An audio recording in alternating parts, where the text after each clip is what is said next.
सेनको gold and diamonds, ये है वो कंपनी जिसका आईपीओ कल खुलने जा रहा है और खुला रहेगा 6 जुलाई तक। 14 जुलाई को लिस्टिंग होने की संभावना है। प्राइस बैंड 301 से 317 रुपये का है। 47 शेयरों के लॉट में आप अप्लाई कर सकते हैं। लाइए भाई डिटेल्स सब फटाफट। 47 शेयरों के लॉट में आप अप्लाई कर सकते हैं। 135 करोड़ का ऑफर फॉर सेल है, यानी कि एग्जिस्टिंग इन्वेस्टर्स, और 270 करोड़ का फ्रेश इशू, यानी कि ये पैसे जाएंगे कंपनी में। तो ये है। अच्छा, कंपनी का थोड़ा सा परिचय मैं दे दूँ, बाकी का तो हम प्रमोटर से पूछेंगे। देश भर में रिटेल ज्वेलरी का कारोबार करने का रिटेल ज्वेलरी का कारोबार है। 50 से ज़्यादा साल हो गए हैं इस कारोबार में। चौथी पीढ़ी है इनके प्रमोटर्स की जो ये काम कर रही है, और उत्तरी पूर्वी भारत में सबसे बड़े ऑर्गेनाइज प्लेयर्स में से एक है ये कंपनी, और देश के 13 राज्यों में मौजूद है। ज़्यादा कामकाज पश्चिम बंगाल में है इस वक्त। दो खास मेहमान हैं हमारे साथ तैयार। कंपनी के एमडी और सीईओ सुवांकर सेन साहब हमारे साथ जुड़ रहे हैं, और कंपनी के सीएफओ संजय बंका साहब भी जुड़ रहे हैं। पहले सर आप दोनों का स्वागत है। एक बार जरा मैं एमडी साहब का परिचय दे दूं। कलकत्ता यूनिवर्सिटी से सर ने सेंट जेवियर्स कॉलेज में बैचलर्स और इकोनॉमिक्स ऑनर्स की डिग्री हासिल की है। आईएमटी गाजियाबाद से सर ने बिजनेस मैनेजमेंट में पोस्ट ग्रेजुएशन डिप्लोमा किया है। 2005 से कंपनी के साथ है। ज्वेलरी इंडस्ट्री का 17 साल से ज़्यादा अनुभव है सुवांकर सेन साहब का। और संजय बंका साहब 2020 से कंपनी के साथ में सीए हैं, सीएस हैं, 2 बड़ी डिग्री लेकर बैठे हैं। ऑल इंडिया मैनेजमेंट के एसोसिएशन के मेंबर भी हैं, और यही नहीं, हिंदुस्तान के बाहर की भी डिग्री है आपके पास। यूनाइटेड किंगडम से भी चार्टर्ड इंस्टीट्यूट ऑफ सिक्योरिटीज और इन्वेस्टमेंट्स की भी आपकी मेंबरशिप है, और आपने भी कोलकाता यूनिवर्सिटी के सेंट जेवियर्स को। बंका साहब, ये सारे कोलकाता के ब्राइट स्टूडेंट सेंट जेवियर्स से निकलते हैं क्या वहाँ से? Yes sir.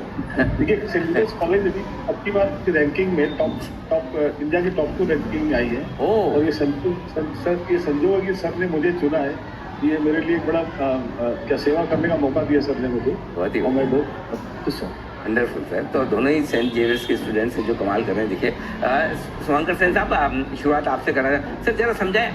वैसे तो नाम से समझ में आ रहा है कि आप गोल्ड ज्वेलरी का बिजनेस करते हैं, क्या खास बात है आपकी कंपनी में, ये बताएं सर। देखिए ये कंपनी जो है, जैसे आपने बता रहे थे कि इट इज़ ओवर 50 इयर्स जो ये कंपनी चला रहे हैं।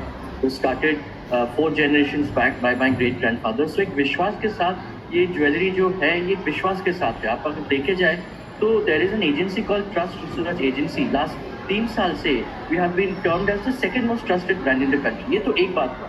सेकंड बात हुआ कि 2007-8 में जब मैंने ज्वाइन किया था, तो ये कंपनी का साइज तब 134 करोड़ के थे। तो मैं और माय फादर हम लोग दोनों मिलके एक एम किए कि चलो इसको 1000 करोड़ का टर्नओवर में लेके जाए। अब जब आपसे बात कर रहे हैं, लास्ट फाइनेंशियल ईयर में हम लोग 4000 crore turnover top line cross किए और 157 करोड़ का पैट किए। तो it was a 30x growth in the last 15 years. तो ये ग्रोथ के साथ हम लोग आगे बढ़ रहे हैं। और जो यूनिक चीज़ है कि आज देश में बहुत कम ही ज्वेलरी कंपनी है जिसमें कंपनी ओन स्टोर्स और फ्रेंचाइजी मॉडल दोनों एक साथ चल रहे हैं। हम लोग का जो 136 स्टोर्स है, उसमें से 75 स्टोर्स है कंपनी ओन कंपनी ऑपरेटेड, और 61 स्टोर्स है फ्रेंचाइजीज, जहाँ पे franchisees are investing in the inventory और कैपेक्स। और उस हिसाब से हम लोग का ये जो नंबर ऑफ स्टोर्स है, इसमें छोटे शहर में भी हम लोग का स्टोर्स है। टायर 1, 2, 3, 4 सिटीज़ तक हम लोग जा सकते हैं with the hub and spoke model. जहाँ पे स्टेट के कैपिटल सिटी में हम लोग का कंपनी ओन स्टोर्स रहा, और छोटे शहर में हम लोग फ्रेंचाइजीज डाल दिए। इस हिसाब से कस्टमर तक पहुंचने का एक अच्छा एक प्लेटफॉर्म बन जाता है। उसके साथ वेबसाइट और ये सारा टूल्स जो है कस्टमर टच पॉइंट के लिए, वो तो है।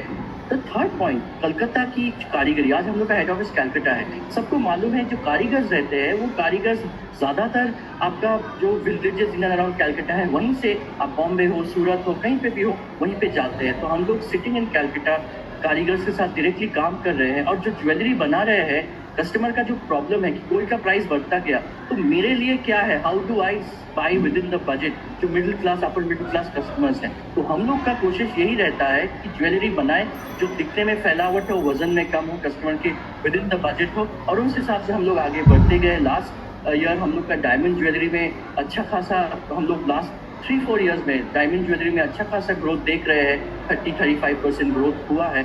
और गोल्ड ज्वेलरी का जैसा है वो तो है ही, उसका एक मार्जिनल ग्रोथ से चलता ही जाता है। तो उस हिसाब से we see that the bottom line becoming stronger diamond jewellery sales के साथ साथ। एंड सिस्टम प्रोसेस ऑडिटर हम लोग 15 साल पहले से KPMG को ऑडिटर रखे थे, अभी ग्रैंड थॉर्टन लास्ट 3 साल से ऑडिटर है। हम लोग का ERP में पूरा काम होता है। सो कहाँ पे क्या बिक रहा है पूरा सिस्टम से लाइव हम लोग देख सकते हैं हेड ऑफिस बैठे बैठे, और उस हिसाब से डिसीजन मेकिंग डेटा के साथ करते हैं। तो ये सारा सिस्टम प्रोसेस लेके एकदम आगे हम लोग चल सकते हैं। सही साहब, एक मार्क कीजिएगा आपको भैया, 15 साल पहले से आपके पास KPMG ऑडिटर था? यस 2007-8 में जब हम लोग ज्वाइन तो पहला मतलब टाइटन छोड़ दिए 2-4 बड़ों को, बाकी तो पहला कोई ज्वेलर है जो KPMG को बिग 4 को ऑडिटर रखे। तो क्या थी सर उस समय सोच आपकी? सर एक्चुअली सच बताएं तो 2007-8 जब मैंने ज्वाइन किया, माय फादर उनका भी एक ड्रीम था, ये जो आज IPO आज हो रहा है, बट ये IPO का ड्रीम ऐसा नहीं कि 1-2 साल में ही ये सोचना चालू हुआ।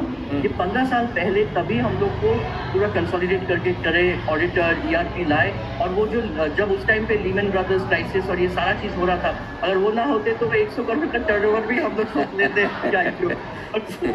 तो फिर 2014 में सर प्राइवेट इक्विटी पार्टनर लिए, सेफ पार्टनर्स। तो ये सारा स्टेप्स है एक टुवर्ड्स द जर्नी। तो इट्स अ लॉन्ग विजन के साथ जर्नी चल रहा है।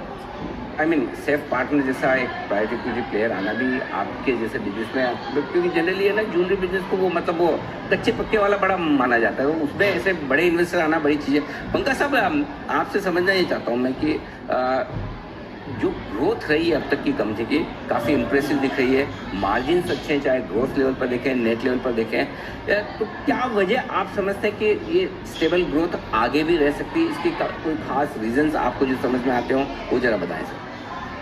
देखिए, हम being in IPO we can't comment on the future, but जब आप देखें लास्ट 5 साल में हमारी कैगर 15% की थी और लास्ट 3 साल में 20% ग्रो किया। इवन इन कोविड ईयर, जबकि सारे वर्ल्ड वाइड और even in India the company were facing difficulty, उस साल सर ने ही टुक द लीडरशिप हमारे कंपनी से स्टार हुए थे। Despite all the challenges we grow by 10% in that year from 2400 to 26, और उसके बाद में मार्च 22 में हम 33% ग्रो किए और लास्ट ईयर 15% ग्रो किए। तो ग्रोथ जो है हमारी कंपनी का इथॉस है, जो बोलते हैं ग्रोथ इज लाइफ। तो सेम्को के लिए हमें ग्रोथ इन लाइफ लेके चल रहे हैं, और हमारे जो विजन है, हमारे सारे एम्प्लॉई, सारे टीम मेंबर, हमारे फ्रेंचाइजी, हमारे कारीगर, ये हमारे DNA का पार्ट हो गया कि लगातार ग्रो करना, और यही रिफ्लेक्ट हो रहा है, और हमारे ये DNA हमें फ्यूचर ग्रोथ के लिए और मोटिवेट करेगा। हमारे बैंकिंग सिस्टम स्ट्रॉन्ग है, हमारे पास भी है, अच्छे बैंकर्स हैं, ये सारा इकोसिस्टम जो हमने क्रिएट किया है, स्ट्रॉन्ग ERP, ये सारे। जी सेन साहब, मुझे एक चीज़ बताएं, सेफ पार्टनर्स आपके जो प्राइवेट इक्विटी इन्वेस्टर हैं आपकी कंपनी में, वो लगभग कितना 19% शायद बेच रहे हैं, राइट? तो पूरा बेच रहे हैं, बाद में भी कुछ बचेगा? और साथ ही बेचने की कोई खास वजह सर? नहीं अनिल सर, वो पूरा नहीं बेच रहे हैं। उनका होल्डिंग 19% है, 19.5%, बट वो पार्शियल बेच रहे हैं, अराउंड 8-9% तक बेच रहे हैं। ओके, पार्शियल 135 करोड़ बेच रहे हैं। ओके, तो बाकी वो होल्ड करते रहेंगे। अच्छा, बाकी अराउंड 1/3 अपना वो शेयर बेच रहे हैं, because they are also seeing a huge growth story and success story in the company. हमारे एक और प्राइवेट इक्विटी पार्टनर जिन्होंने ज्वाइन किया last year, Oman SBI joint venture fund, so they also came in April 20 filing a DRHP. So both the two private equity partners will continue in the company and part of our success journey in the future.